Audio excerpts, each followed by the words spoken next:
नमस्कार प्यारे दोस्तों, स्वागत है आपका यूट्यूब चैनल लाइक्ट पर। दोस्तों, पिछले वीडियो में हम लोग आयुध शस्त्र अधिनियम 1959 का क्वेश्चन आंसर का पहला पार्ट किए थे। आज उसी का दूसरा पार्ट करेंगे। तो चलिए दोस्तों शुरू करते हैं। पहला प्रश्न है आज का, यदि किसी व्यक्ति से पुलिस ऑफिसर या संपृक्त ऑफिसर अनुज्ञप्ति पेश करने की मांग करता है और वह अनुज्ञप्तिधारी अनुज्ञप्ति पेश करने से इनकार करता है या असफल रहता है, तो पुलिस अधिकारी या पुलिस ऑफिसर क्या कार्यवाही करेगा। 4 विकल्प है। पहला है पुलिस ऑफिसर या संपृक्त ऑफिसर उससे अपना नाम और पता बताने की अपेक्षा करेगा। दूसरा है यदि वह ऑफिसर उचित समझता है तो उस व्यक्ति से वह आयुध जिसे वाहन कर रहा हो अवगृहित कर सकेगा। और तीसरा विकल्प है ए एवं बी दोनों। और चौथा विकल्प है केवल बी। इसका जो सही उत्तर है वह है विकल्प सी, ए बी दोनों। अगला प्रश्न है, पुलिस ऑफिसर या संपृक्त ऑफिसर अनुज्ञप्ति धारण करने वाले व्यक्ति को बिना वारंट के कब गिरफ्तार कर सकती है। पहला विकल्प है जब वह अपना नाम पता देने से इनकार करे। दूसरा है जब वह मिथ्या नाम व पता दे। तीसरा है जब वह फरार होना चाहता है। और चौथा विकल्प है उपर्युक्त सभी। इसका जो सही उत्तर है वह है विकल्प डी, उपर्युक्त सभी। अगला प्रश्न है, जहाँ कोई व्यक्ति किन्हीं आयुध को चाहे उनके लिए अनुज्ञप्ति हो या ना हो ऐसी परिस्थितियों के अधीन वाहन करता हुआ पाया जाए जिससे यह संदेह करने के लिए न्याय संगत आधार बनते हैं कि उसके द्वारा वे किसी विधि विरुद्ध प्रयोजन के लिए प्रयुक्त किए जाने के आशय से ले जाए जा रहे हैं या वे ऐसे प्रयोजन के लिए प्रयुक्त किए जा सकते हैं, तो ऐसे व्यक्ति को बिना वारंट गिरफ्तार करने की एवं आयुध को अपहृत करने की शक्ति प्राप्त है। पहला विकल्प है मजिस्ट्रेट को, दूसरा है किसी पुलिस ऑफिसर को, तीसरा है किसी अन्य लोक सेवक को और चौथा विकल्प है रेल, विमान, जलयान या यान प्रवहन के किसी अन्य साधन में नियोजित काम करने वाले किसी भी व्यक्ति को। और अगला विकल्प है उपर्युक्त सभी। इसका जो सही उत्तर है वह है विकल्प ई, उपर्युक्त सभी।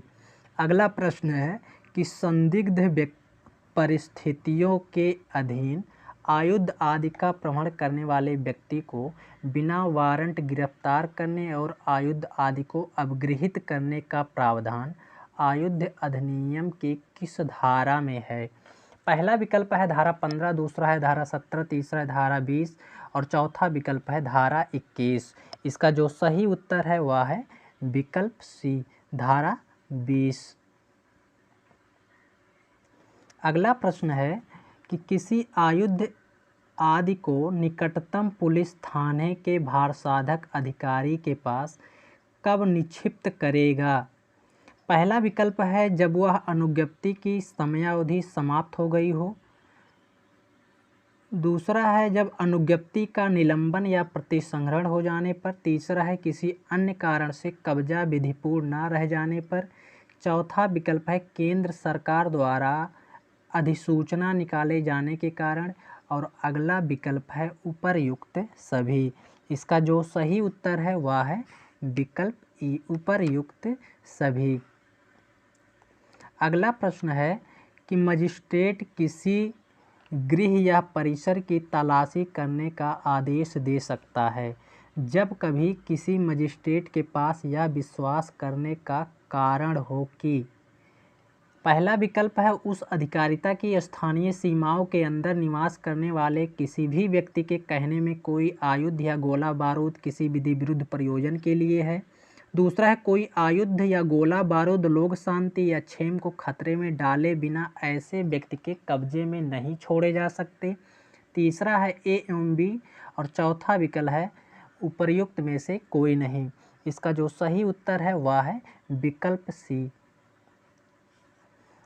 अगला प्रश्न है, जो कोई स्वयं अपने या किसी अन्य व्यक्ति की गिरफ्तारी या निरोध को प्रतिषिद्ध करने या रोकने के आशय से किसी आग्नेयायुध या नकली आग्नेयायुध को किसी भी उपयोग में, चाहे वह कैसा ही क्यों ना हो, लाएगा या प्रयत्न करेगा तो वह दंडनीय होगा। पहला विकल्प है कारावास से जिसकी अवधि 7 वर्ष तक हो सकेगी, जुर्माने से भी दंडनीय होगा। दूसरे विकल्प में है 3 वर्ष के कारावास और जुर्माने से, तीसरे में है 5 वर्ष के कारावास जुर्माने से, और चौथे विकल्प में है 10 वर्ष के कारावास और जुर्माने से। इसका जो सही उत्तर है वह है विकल्प ए, कारावास जिसकी अवधि 7 वर्ष तक की हो सकेगी और जुर्माने से भी दंडनीय होगा। अगला प्रश्न है धारा 24 का के तहत केंद्रीय सरकार द्वारा अधिसूचना के तहत किसी निर्दिष्ट क्षेत्र में आयुध रखना अवैध होगा। यह अधिसूचना प्रथम बार में कितने दिन तक ही होगी? पहला विकल्प है 90 दिन, दूसरा है 60 दिन, तीसरा है 6 माह, चौथा है 12 माह। इसका जो सही उत्तर है वह है 90 दिन, विकल्प ए। अगला प्रश्न है धारा 24 के खा के संबंध में कौन सा कथन सत्य है? पहला, यह धारा अधिसूचित क्षेत्र के लोक स्थानों में या होकर अधिसूचना आयुध के वाहन करने का प्रतिषेध करती है। दूसरा है, इस धारा के तहत अधिसूचना राजपत्र में जारी होना आवश्यक है।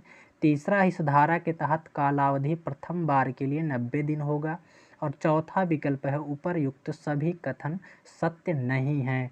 इसका जो सही उत्तर है वह है विकल्प डी, उपर्युक्त सभी कथन सत्य नहीं हैं। अगला प्रश्न है, यदि कोई व्यक्ति किसी फायर आर्म्स की नाल को छोटा करता है या नकली फायर आर्म्स को फायर आर्म्स में बदलता है तो किस धारा के तहत दंडित होगा? पहला विकल्प है धारा 25, दूसरा धारा 20, तीसरा है धारा 27 और चौथा विकल्प है धारा 28।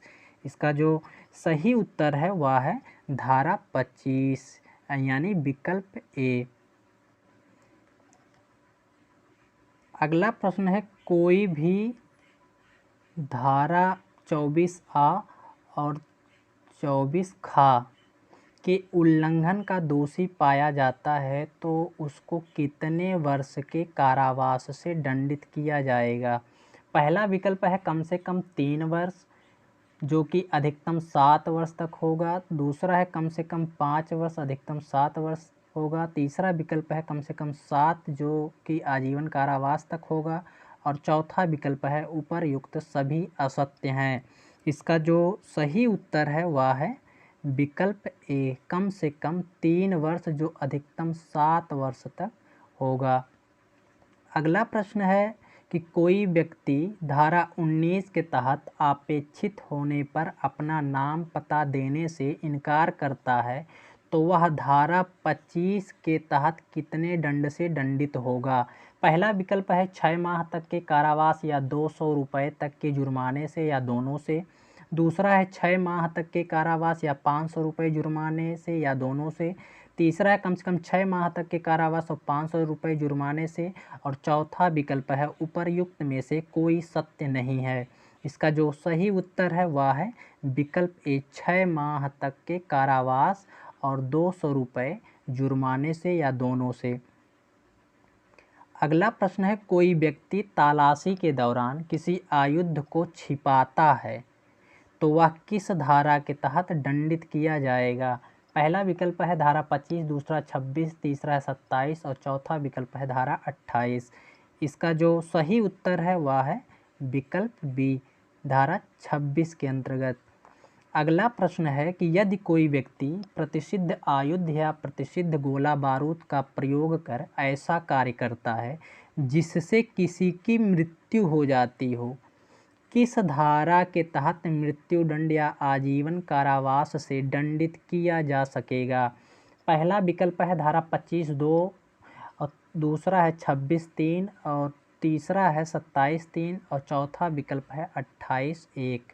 इसका जो सही उत्तर है वह है विकल्प सी, धारा 27 की उपधारा 3। अगला प्रश्न है कि यदि कोई अधिकृत प्राधिकारी किसी व्यक्ति को विधिपूर्वक गिरफ्तार कर रहा है और वह व्यक्ति स्वयं को उस गिरफ्तारी से बचाने का प्रयास किसी नकली आयुध की सहायता से करता है तो वह किस धारा के तहत दंडित होगा? पहला विकल्प है धारा 27, दूसरा है 28, तीसरा है धारा 26 और चौथा विकल्प है धारा 25। इसका जो सही उत्तर है वह है धारा 25, विकल्प डी। अगला प्रश्न है कि जो कोई किसी ऐसे व्यक्ति से यह जानते हुए आयुध खरीदता है कि उसके पास अनुज्ञप्ति नहीं है वह दंडनीय होगा। पहला विकल्प है ऐसे कारावास से जिसकी अवधि 7 वर्ष से कम की नहीं होगी, दूसरा है 3 वर्ष, तीसरा है 5 वर्ष और चौथा विकल्प है 7 वर्ष। इसका जो सही उत्तर है वह है विकल्प ए, ऐसे कारावास जिसकी अवधि 7 वर्ष से कम की नहीं होगी। अगला प्रश्न है जो कोई आयुध किसी अन्य व्यक्ति को पहले से इस बात का अभिनिश्चय किए बिना परिदत्त करता है कि वह विधि द्वारा कब्जा रखने का हकदार है या विधि द्वारा प्रतिषिद्ध नहीं है वह दंडनीय होगा। पहला विकल्प है न्यूनतम 7 वर्ष अधिकतम आजीवन कारावास और जुर्माने से, दूसरा है 5 वर्ष के कारावास और जुर्माने से, तीसरा है 10 वर्ष के कारावास और जुर्माने से और चौथा विकल्प है 14 वर्ष के कारावास और जुर्माने से।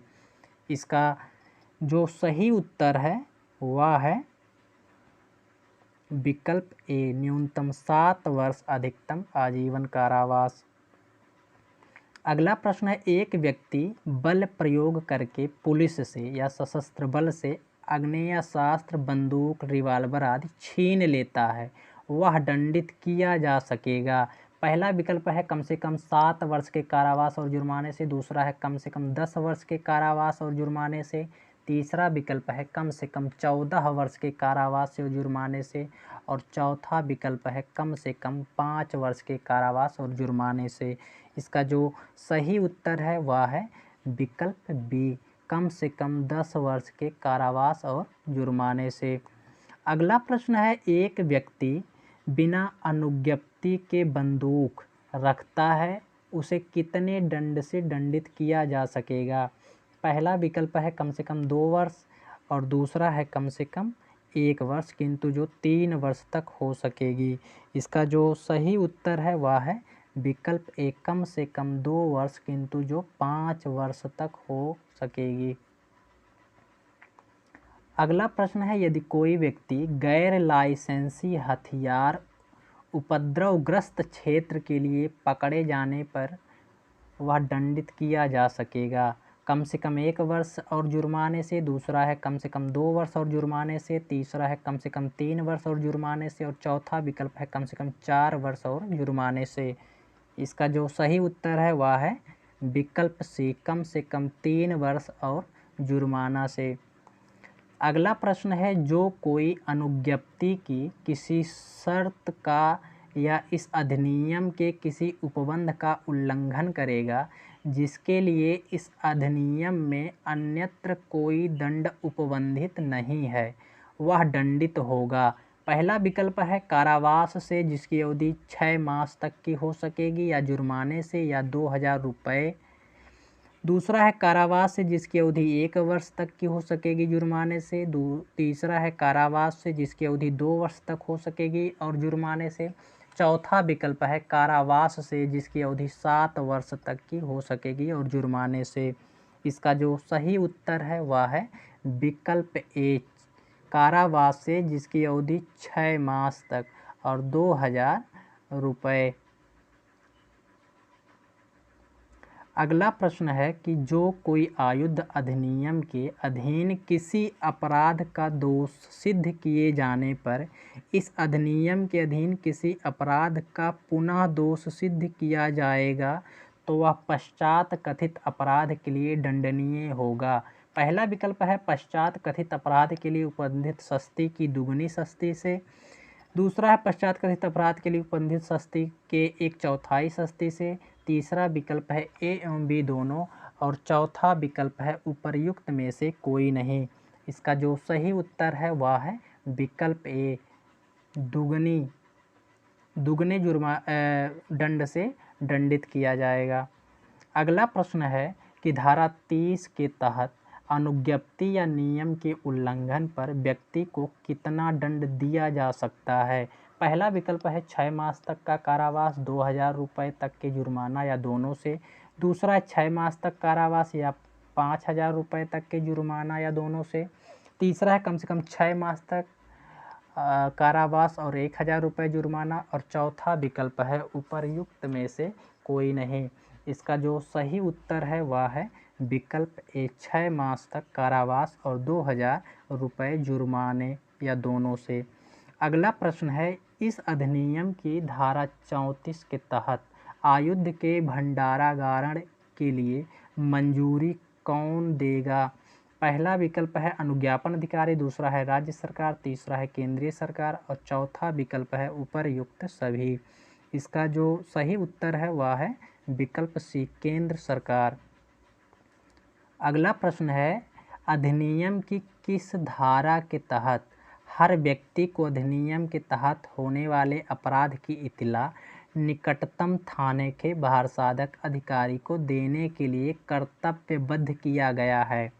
पहला विकल्प है धारा 31, दूसरा है धारा 36, तीसरा है धारा 34 और चौथा विकल्प है धारा 45। इसका जो सही उत्तर है वह है विकल्प बी, धारा 36। अगला प्रश्न है कि कौन सा कथन सत्य है? पहला, इस अधिनियम के तहत समस्त अपराध संज्ञेय है। दूसरा, इस अधिनियम के तहत समस्त अपराध जमानतीय है। तीसरा, इस अधिनियम के तहत समस्त अपराध संक्षेप में विचारण योग्य है। और चौथा विकल्प है, इस अधिनियम के तहत समस्त अपराध विशेष न्यायालय द्वारा ही विचारण योग्य है। इसका जो सही उत्तर है वह है विकल्प ए, इस अधिनियम के तहत समस्त अपराध संज्ञेय है। अगला प्रश्न है कि धारा 39 के तहत अभियोजन संस्थित किए जाने के लिए जिला मजिस्ट्रेट की अनुमति लेनी पड़ती है। यह अनुमति किस अपराध हेतु ली जाती है? पहला विकल्प है धारा 5 के तहत हुए अपराध हेतु, दूसरा है धारा 27 के तहत हुए अपराध हेतु, तीसरा है धारा 3 के तहत हुए अपराध हेतु, चौथा विकल्प है धारा 11 के तहत हुए अपराध हेतु। इसका जो सही उत्तर है वह है विकल्प सी, धारा 3 के तहत हुए अपराध हेतु। अगला प्रश्न है कि सुलेमित कीजिए। पहला है नियम बनाने की शक्ति, दूसरा है प्रत्यायोजित करने की शक्ति, तीसरा है फायर आर्म्स की गणना करने की शक्ति, चौथा विकल्प है छूट देने की शक्ति। इसको मिलाना है, सुलेमित करना है, इसको हम लोग मिलाएंगे। पहला है नियम बनाने की शक्ति 4, धारा 44। दूसरा है प्रत्यायोजित करने की शक्ति, प्रत्यायोजित करने की शक्ति धारा 43। और तीसरा है फायर आर्म्स की गणना करने की शक्ति, धारा 42। और चौथा विकल्प है छूट देने की शक्ति, धारा 41। यानी 4, 3, 2, 1, विकल्प डी। अगला प्रश्न है कि इस अधिनियम की कोई बात निम्न में से किस पर लागू नहीं होगी? पहला है आयुध या गोला बारूद को जो किसी वायुयान या जलयान का भाग है। दूसरा है किसी लोक सेवक द्वारा अपने कर्तव्यों के पालन के धारित आयुधों पर। तीसरा है अप्रचलित प्रकार के या पौरातानिक मूल के शास्त्रों पर। और चौथा विकल्प है उपर्युक्त सभी पर। इसका जो सही उत्तर है वह है विकल्प डी, उपर्युक्त सभी। अगला प्रश्न है किसी आयुध किसी ऐसे परिसर या यान में या अन्य स्थान में पाया जाए जो संयुक्त अभियोग या नियंत्रण में है, वहाँ वह व्यक्ति उत्तरदायी होगा। पहला विकल्प है जिसके आयुध रहने का ज्ञान था तब के सिवाय जबकि तत्प्रतिकूल साबित कर दिया जाए। दूसरा है सभी संयुक्त रूप से। तीसरा विकल्प है ए एवं बी और चौथा विकल्प है केवल बी। इसका जो सही उत्तर है वह है विकल्प ए, जिसके आयुध रहने का ज्ञान था तब के सिवाय जबकि तत्प्रतिकूल साबित कर दिया जाए। अगला प्रश्न है कि आयुध अधिनियम 1959 के किस धारा के अंतर्गत यह प्रावधान है कि प्रत्येक व्यक्ति जिसे इस अधिनियम के अंतर्गत किसी अपराध के किए जाने का ज्ञान है, निकटतम थाने के भारसाधक ऑफिसर को या अधिकारिता रखने वाले मजिस्ट्रेट को उसकी इत्तला देगा। पहला विकल्प है धारा 36 के अंतर्गत, दूसरा 39, तीसरा है धारा 40 और चौथा है धारा 45 के अंतर्गत। इसका जो सही उत्तर है वह है विकल्प ए, धारा 36 के अंतर्गत। अगला प्रश्न है कि आयुध अधिनियम 1959 के अंतर्गत अपराध का ज्ञान रखने वाले प्रत्येक व्यक्ति द्वारा इत्तला दी जाएगी। पहला विकल्प है निकटतम थाने के भारसाधक अधिकारी को, दूसरा है अधिकारिता रखने वाले मजिस्ट्रेट को, तीसरा है ए एवं बी दोनों और चौथा विकल्प है केवल बी। इसका जो सही उत्तर है वह है विकल्प सी, ए बी दोनों। अगला प्रश्न है कि आयुध अधिनियम 1959 के किस धारा में कहा गया है कि इस अधिनियम के अधीन प्रत्येक अपराध संज्ञेय होगा। पहला विकल्प है धारा 38, दूसरा है 39, तीसरा है 40 और चौथा विकल्प है 41। इसका जो सही उत्तर है वह है विकल्प ए, धारा 38। अगला प्रश्न है कि निम्न कथनों में सत्य कथन है। पहला है किसी व्यक्ति के विरुद्ध धारा 3 के अधीन किसी अपराध के बारे में कोई भी अभियोजन जिला मजिस्ट्रेट की पूर्व मंजूरी के बिना संस्थित नहीं किया जाएगा। दूसरा है किसी भी व्यक्ति के विरुद्ध कोई भी वाद, अभियोजन या अन्य विधिक कार्यवाही किसी ऐसी बात के लिए नहीं होगी जो इस अधीन सद्भावना पूर्वक की गई है या की जाने के लिए आशयित है। और तीसरा विकल्प है आयुध अधिनियम के अधीन प्रत्येक अपराध संज्ञेय होगा। इसका जो और चौथा विकल्प है उपरयुक्त सभी। इसका जो सही उत्तर है यानी सत्य कथन है वह विकल्प डी, उपरयुक्त सभी कथन सत्य हैं।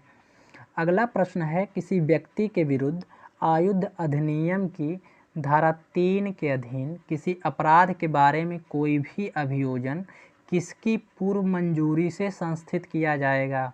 पहला विकल्प है केंद्र सरकार, दूसरा है राज्य सरकार, तीसरा है जिला मजिस्ट्रेट और चौथा विकल्प है उपरयुक्त सभी।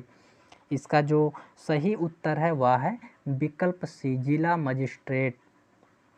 अगला प्रश्न है कि गलत उत्तर का चयन कीजिए। क्या कहना सही है कि ऐसा व्यक्ति जो स्वयं अनुज्ञप्तिधारी नहीं है आयुध अधिनियम 1959 के अधीन। पहला विकल्प है वह स्वयं अपनी प्रतिरक्षा के लिए अग्नेयास्त्र लेकर नहीं चलेगा। दूसरा है वह एक अग्नेयास्त्र लेकर चल सकता है। तीसरा है अनुज्ञप्ति धारक की उपस्थिति में तथा उसके द्वारा उपयोग में लाए जाने के लिए अग्नेयास्त्र लेकर वाहन कर सकेगा। चौथा विकल्प है अनुज्ञप्ति धारक की ओर से आग्नेयास्त्र की मरम्मत हेतु अथवा अनुज्ञप्ति के नवीनीकरण के लिए लेकर वाहन करेगा। इसका जो सही उत्तर है यानी जो गलत उत्तर का चयन करना है वह है विकल्प बी, वह आग्नेयास्त्र लेकर चल सकता है। अगला प्रश्न है कि यह कहना सही है कि आयुध अधिनियम की धारा 39 में उल्लिखित अभियोजन हेतु स्वीकृति की आवश्यकता है। पहला विकल्प है अधिनियम के अधीन प्रत्येक अपराध हेतु, दूसरा है केवल धारा 5 के अधीन अपराध हेतु, तीसरा है धारा 27 के अधीन अपराध हेतु और चौथा विकल्प है धारा 25 ए बी सपठित धारा 3 के अध्ययन किसी अपराध हेतु। इसका जो सही उत्तर है वह है विकल्प डी, धारा 25 की उपधारा 1 बी सपठित धारा 3 के अधीन। अगला प्रश्न है आयुध अधिनियम की धारा 39 के अधीन अभियोजन हेतु स्वीकृति प्रदान की जा सकती है। पहला विकल्प है केवल राज्य शासन द्वारा, दूसरा है जिला मजिस्ट्रेट, तीसरा अतिरिक्त जिला मजिस्ट्रेट द्वारा और चौथा विकल्प है ऐसे किसी भी मजिस्ट्रेट द्वारा जिसे इस हेतु राज्य सरकार द्वारा विशेष रूप से अधिकृत किया गया हो। इसका जो सही उत्तर है वह है विकल्प बी, जिला मजिस्ट्रेट द्वारा। अगला प्रश्न है कि का अपने आधिपत्य में विधिपूर्ण अनुज्ञप्ति के अधीन आग्नेयास्त्र रखता है। किंतु उस अस्त्र को रखने का उसका उद्देश्य डकैती का अपराध करना है कि वह जो नहीं कर पाता। का ने आयुध अधिनियम 1959 की किस धारा में अपराध किया है? पहला विकल्प है धारा 25, दूसरा है 27, तीसरा है 29 और चौथा विकल्प है उपर्युक्त में से कोई नहीं। इसका जो सही उत्तर है वह है विकल्प डी, उपर्युक्त में से कोई नहीं। अगला प्रश्न है कि क्या किसी भी क्षेत्र में किसी भी व्यक्ति द्वारा 8 इंच लंबे फल वाले तेज धार के चाकू का अधिपत्य आयुध अधिनियम 1959 के अंतर्गत एक अपराध होगा? पहला विकल्प है हाँ, यदि सरकार ने वैसा विज्ञप्ति किया हुआ है और उस व्यक्ति के पास उसके लिए आयुध अधिनियम के अधीन कोई वैध अनुज्ञप्ति भी नहीं है। दूसरा है हाँ, यदि वह व्यक्ति उसे सार्वजनिक स्थान में धारण करता है। तीसरा विकल्प है हाँ सभी मामलों में और चौथा विकल्प है नहीं। इसका जो सही उत्तर है वह है विकल्प ए। अगला प्रश्न है कि आयुध अधिनियम 1959 की धारा 27 के अंतर्गत दंडनीय एक अपराध के लिए आ का अभियोजन किया गया था, परंतु जिला मजिस्ट्रेट की पूर्व मंजूरी के अभाव के कारण अभियोजन असफल हो गया था। क्या बाद में मंजूरी प्राप्त करके उसका पुनः नवीन विचारण हो सकता है? पहला विकल्प है नहीं, यदि पूर्व वाले विचारण में उसे दोष मुक्त किया गया था। दूसरा है नहीं, उसे पूर्व वाले मामले में उन्मोचित किया गया था। तीसरा हाँ, यदि पूर्व वाले विचारण में केवल उन्मोचित किया गया था। और चौथा विकल्प है हाँ, चाहे उसे पूर्व वाले विचारण में भले ही दोष मुक्त किया गया हो। और अगला विकल्प है हाँ, चाहे उसे पूर्व वाले विचारण में भले ही दोष मुक्त किया गया हो। इसका जो सही उत्तर है वह है विकल्प ए, नहीं, यदि पूर्व वाले विचारण में दोष मुक्त किया गया था। अगला प्रश्न है कि निम्न में से कौन सा कथन सही है? पहला, आयुध अधिनियम के अधीन समस्त अपराध संज्ञेय है। दूसरा है आयुध अधिनियम के अधीन समस्त अपराध संक्षेप में विचारण योग्य है। तीसरा है आयुध अधिनियम के अंतर्गत समस्त अपराध विशेष न्यायालयों द्वारा विचारण योग्य है। और चौथा विकल्प है आयुध अधिनियम के अधीन अपराध जमानतीय है। इसका जो सही उत्तर है वह है विकल्प ए, आयुध अधिनियम के अधीन समस्त अपराध संज्ञेय है, यही कथन सही है। अगला प्रश्न है कि गलत कथन को चुनिए। कोई भी व्यक्ति कोई आग्नेयायुध या गोला बारूद अर्जित नहीं करेगा, अपने कब्जे में नहीं रखेगा और न वाहन करेगा। पहला विकल्प है जिसने 18 वर्ष की आयु पूरी ना की हो। दूसरा है किसी ऐसे अपराध के दोष सिद्ध पर जिसमें हिंसा हो 6 माह से अन्यून किसी अवधि के लिए कारावास से दंडित किया गया हो, उस दंडादेश के अवसान के पश्चात 5 वर्ष की काल अवधि के दौरान किसी भी समय। दूसरा विकल्प है जिसे दंड प्रक्रिया संहिता 1973 के अध्याय 8 के अधीन परिशांति कायम रखने और सदाचार के लिए बंधपत्र निष्पादित कायम रखने या सदाचरण के लिए बंधपत्र निष्पादित करने का आदेश दिया गया है, उस बंधपत्र की अवधि के दौरान किसी समय। और चौथा विकल्प है जिसने 21 वर्ष की आयु पूरी ना की हो। इसका जो गलत कथन है वह है विकल्प डी। अगला प्रश्न है निम्नलिखित में सही उत्तर दीजिए। जहां अनुज्ञापन अधिकारी द्वारा किसी व्यक्ति को अनुज्ञप्ति देने से पूर्व आयुध अधिनियम के अंतर्गत संबंधित थाने से रिपोर्ट मांगी, परंतु थाने ने विहित समय में रिपोर्ट उपलब्ध नहीं कराई, तो पहला विकल्प है अनुज्ञप्ति का आदेश निरस्त कर दिया जाएगा। दूसरा है पुनः रिपोर्ट बुलाने हेतु लिखा जाएगा। तीसरा विकल्प है विहित समय उपरांत बिना पुलिस रिपोर्ट के ही अनुज्ञप्ति दे दी जाएगी। और चौथा विकल्प है बिना रिपोर्ट के अनुज्ञप्ति मान्य नहीं होगी। इसका जो सही उत्तर है वह है विकल्प सी, विहित समयों तत्परांत बिना पुलिस रिपोर्ट के ही अनुज्ञप्ति दे दी जाएगी। अगला प्रश्न है कि आयुध अधिनियम की किस धारा के अंतर्गत अनुज्ञापन अधिकारी के आदेश के विरुद्ध अपील का प्रावधान किया गया है। पहला विकल्प है धारा 16, दूसरा है धारा 18, तीसरा है धारा 20 और चौथा विकल्प है धारा 21। इसका जो सही उत्तर है वह है धारा 18। विकल्प बी में अपील के बारे में प्रावधान किया गया है। अगला प्रश्न है निम्नलिखित में से गलत कथन बताइए। पहला है अनुज्ञापन अधिकारी के आदेश के विरुद्ध अपील का प्रावधान नहीं है। दूसरा है अनुज्ञापन अधिकारी के आदेश के विरुद्ध अपील की जा सकती है। तीसरा है अनुज्ञापन अधिकारी के आदेश के विरुद्ध अपील मर्यादा अधिनियम के अंतर्गत की जा सकती है। और चौथा विकल्प है अपील की विहित कालावधि के पश्चात वैधानिक कारण अपील की समयावधि बढ़ा सकता है। इसका जो सही उत्तर है वह है विकल्प ए, अनुज्ञापन अधिकारी के आदेश के विरुद्ध अपील का प्रावधान नहीं है, यह कथन गलत है। अगला प्रश्न है सही उत्तर का चयन कीजिए। क्या कोई व्यक्ति अनुज्ञप्ति की अवधि समाप्त होने के बाद कोई आयुध रख सकता है? पहला है अपने कब्जे में 60 दिन हथियार रख सकता है। दूसरा अपने कब्जे में 90 दिन हथियार रख सकता है। तीसरा यदि वह हथियार रखता है तो अपराध होगा। और चौथा विकल्प है उपरयुक्त सभी कथन असत्य हैं। इसका जो सही उत्तर है वह है विकल्प सी, यदि वह हथियार रखता है तो अपराध होगा।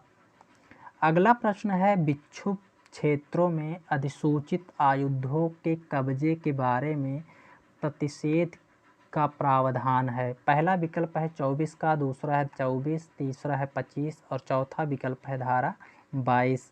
इसका जो सही उत्तर है वह है विकल्प ए, धारा 24 का के अंतर्गत विक्षुब्ध क्षेत्रों में अधिसूचित आयुध के कब्जे के बारे में प्रतिषेध का प्रावधान है।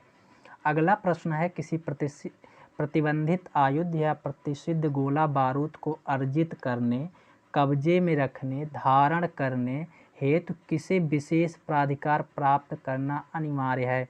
पहला विकल्प है राज्य सरकार से, दूसरा है पुलिस कमिश्नर से, तीसरा है जिला मजिस्ट्रेट से और चौथा विकल्प है केंद्र सरकार से। इसका जो सही उत्तर है वह है विकल्प डी, केंद्र सरकार से। अगला प्रश्न है कि कौन व्यक्ति अपने पास पिस्तौल या बंदूक नहीं रख सकता? पहला विकल्प है जो 21 वर्ष से कम आयु का है। दूसरा जिसने नैतिक अधमता के अपराध में सजा हुई हो और सजा 5 वर्ष तक रही हो।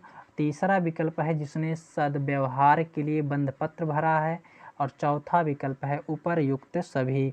इसका जो सही उत्तर है वह है विकल्प डी, उपरयुक्त सभी। अगला प्रश्न है कि सुलेमित युग्म नहीं है। पहला है अनुज्ञप्ति दिया जाना, धारा 13। दूसरा है अनुज्ञप्ति की अवधि का उल्लेख, धारा 15। तीसरा है अनुज्ञप्ति के उल्लंघन के लिए दंड, धारा 30 और चौथा है अपील, धारा 19। इसका जो सही सुलेमित युग्म नहीं है वह है विकल्प डी, अपील धारा 18 में उपबंधित है, ना कि 19 में। अगला प्रश्न है कि आयुध अधिनियम की निम्नलिखित कौन सी धाराएं अनुज्ञप्ति से संबंधित है? पहला है धारा 3, 4, 5, 10। दूसरा है 3, 5, 6, 11। तीसरा है 5, 6, 7, 13 और चौथा विकल्प है 3, 5, 9, 17।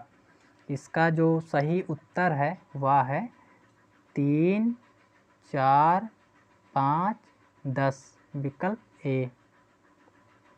अगला प्रश्न है सही सुलेमित युग्म है। पहला है अनुज्ञप्ति प्रदत्त किया जाना, धारा 13। दूसरा है अनुज्ञप्ति का निलंबन या रद्दकरण, धारा 17। तीसरा है मजिस्ट्रेट द्वारा तलाशी और अभिग्रहण, धारा 22 और चौथा विकल्प है उपरयुक्त सभी।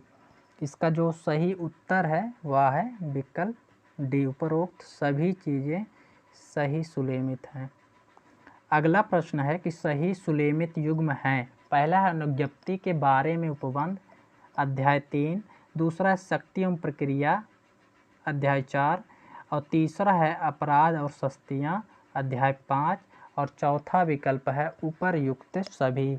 इसका जो सही उत्तर है वह है विकल्प डी, उपर्युक्त सभी सुलेमित हैं। दोस्तों वीडियो अच्छा लगे तो लाइक शेयर कर दें। नमस्कार।